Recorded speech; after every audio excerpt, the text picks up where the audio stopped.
Júlio Marcelo, Tudo bem, quem fala? é o Felipe Moura Brasil, colunista da Veja. Ô, Felipe, Cê- tudo bem? Mas então, deixa eu dar o contexto aqui para os ouvintes. O ministro Augusto Nardi recomendou aos colegas do Tribunal de Contas da União, TCU, a rejeição das contas de 2014 do governo Dilma Rousseff, uma decisão aí muito aguardada, porque reforça o fundamento jurídico do pedido de impeachment da suposta presidente, e o julgamento está marcado agora para quarta-feira, 7 de outubro. O senhor havia dito à BBC que sua expectativa é que os ministros percebam a gravidade das infrações, das irregularidades cometidas e opinem pela rejeição das contas, até porque, nas suas palavras, a gente está em uma crise econômica profunda que é em grande parte fruto daqueles erros de gestão. E aí, ficou feliz com a recomendação do NARD? Já dá para comemorar a rejeição pelo TCU? Olha, não é bem questão de felicidade, né, Felipe? É a questão da gente ter a satisfação de ver que irregularidades graves recebem a sanção adequada dos órgãos de controle, né? Claro.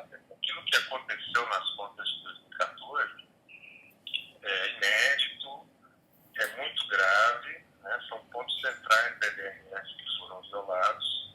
Da lei de E o responsabilidade fiscal. Isso, da lei de responsabilidade fiscal. E o que a sociedade espera de um órgão de controle como o TCU é que ele reprove isso veementemente, que diga que mande uma mensagem clara para toda a sociedade que, independentemente do nível da autoridade, seja prefeito, governador ou presidente da República, todos estão sujeitos a sanções legais e que irregularidades graves merecem a sanção da rejeição das contas. É isso. Isso Certíssimo. é uma questão até de amadurecimento da nossa democracia, de amadurecimento das nossas instituições, Sem dúvida. de amadurecimento dos governantes, né, de saber que existem instituições que podem repreendê-los severamente em caso de falha de descumprimentos graves da legislação. Aham. E o TCU ele havia apontado 13 irregularidades e o senhor depois tinha acrescentado mais duas, se eu não me engano, que implicavam mais diretamente a responsabilidade da Dilma, né? E agora o parecer do TCU rejeitou a defesa da Dilma para 12 dos 15 indícios de irregularidade listados pelo tribunal, incluindo aí as pedaladas fiscais, aquela manobra que envolveu 40 bilhões de reais entre 2009 e 2014. Quer dizer, em apenas 3 dos 15 casos, o TCU deu uma colher de chá lá para Dilma. Nenhum desses foi daquelas duas irregularidades que o senhor acrescentou, não, né? Não, não.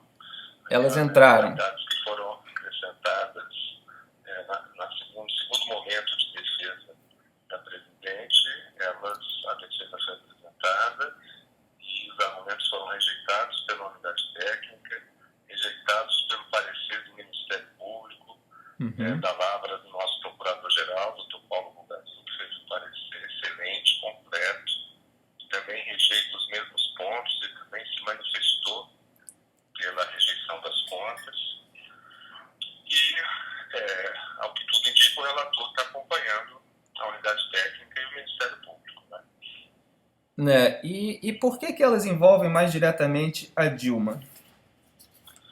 Então, são atos que levam à assinatura da presidente da República. As duas irregularidades que foram acrescentadas depois são as seguintes.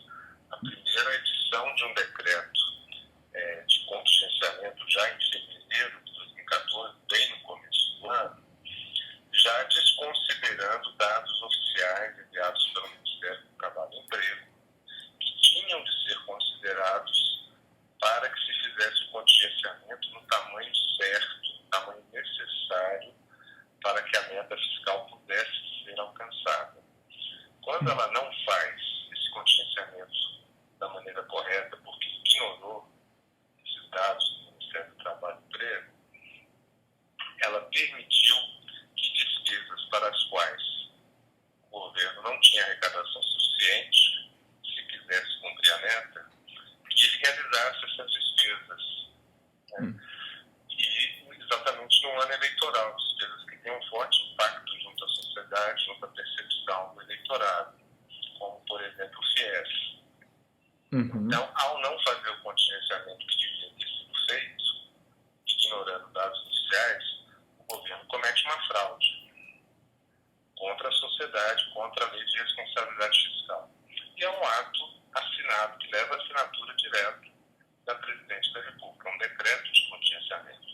Contingenciamento é o represamento das despesas, né? Que é uma palavra até difícil para o público, que o Aécio usava nas eleições e a gente zombava dele. É um bloqueio de algumas despesas que estão previstas. Olha, está prevista tal despesa, mas eu vou bloquear essa despesa, eu não tenho previsão de dinheiro para pagar essa despesa, então não vou poder fazer. Então fica bloqueada. Se no correr do ano a arrecadação melhorar, a situação melhorar, aí pode haver o desbloqueio. Certo. A segunda irregularidade foi a abertura de créditos no final do ano, de créditos adicionais de orçamento, que permitiram mais gastos públicos, que não podiam ser feitos por decreto. Não foram feitos por decreto, com a assinatura da presidente, mas foram gastos que implicaram endividamento, do governo ter que se endividar mais para poder realizá-los, e por isso só poderiam ser autorizados por lei. Teria que ter uma discussão com o Congresso Nacional. Ela faz por decreto, ela viola a lei de diretrizes orçamentárias, viola a lei orçamentária, viola a Constituição Federal. E é um governo que reclama tanto da ditadura, né, que se vitimiza, mas que usa decretos que têm, né, essa conotação já autoritária, né? E nesse caso serviu para driblar o Congresso. O Congresso Nacional, nesse tipo de discussão, essa é uma das funções principais do Congresso Nacional, discutir a despesa pública, discutir o orçamento. Certo. Então, não dar um bypass no Congresso é uma falha grave, inclusive do funcionamento do nosso regime democrático. Certo. E o senhor desmascarou a tese petista, né, ecoada também pela imprensa petista, de que os governos do Fernando Henrique Cardoso também teriam pedalado igualzinho a Dilma, também teriam cometido as mesmas irregularidades. O senhor pode explicar aqui de novo essas diferenças? Posso sim. Em nenhum momento, depois da lei de responsabilidade fiscal foi adotada no Brasil, a partir do ano 2000, em nenhum momento houve o governo federal se financiando em instituições financeiras federais, a não ser agora, neste episódio das pedaladas fiscais, que começou no segundo semestre de 2013 e avançou por 2014. Então, isso nunca aconteceu nos governos anteriores, nem nos exercícios anteriores do próprio governo Dilma. Começa em 2013. Eles tentam confundir essa situação com outras situações de saldos minimamente negativos em pagamentos de benefícios nos bancos. Situações estas, sim, previstas em contrato, quando a Caixa Econômica paga benefícios do salário-desemprego, por exemplo, do seguro-desemprego, que ultrapassam um pouco aquilo que estava previsto e foi repassado pelo governo. Quando isso acontece, ela avisa o governo imediatamente repõe a diferença. Isso é o normal, isso é o que sempre aconteceu. O que passou a acontecer a partir do segundo semestre de 2013 foi que a Caixa não recebia nada do governo, ou recebia muito pouco e pagava quase tudo com dinheiro seu, Caixa. Então, ela financiou o governo, assumindo despesas que eram da responsabilidade do Tesouro Nacional. Essa é a diferença. Assim, é da água para o óleo a diferença. São coisas completamente distintas e que só não foram examinadas pelo TCU já nas contas de 2013, porque o